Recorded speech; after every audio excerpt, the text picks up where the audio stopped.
رأيكم في التماثيل دي؟ حلوة صح؟ دي توابيت الكنعانيين مصنوعة من الفخار، لأن الطين المحروق كان متوفر في فلسطين لكن الأحجار ما كانتش متوفرة. زي ما انتوا شايفين مترصصة الترصيصة دي في متحف إسرائيل حطت إيديها طبعا على الآثار بتاعتها، وآثار كتيرة جدا من الآثار المصرية. كل الآثار دي تدل على إن الكنعانيين كانوا متأثرين بالفكرة المصري القديم. عايزين تعرفوا إزاي؟ تعال أقول لكم. أولا هنلاحظ الوجه اللي بيكون خارج التابوت ده فكر مصر القديم، كان الغرض منه إن الروح تتعرف على الجسد فتدخل داخل الجسد.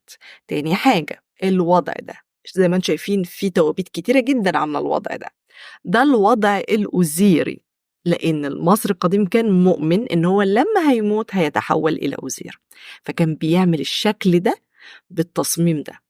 هم كانوا يتبعوا الفكرة المصري القديم في بعض الوقت وبعض الأماكن، مش كل الوقت ومش كل الأماكن، بس هي أكبر دليل على الكلام اللي احنا بنقوله.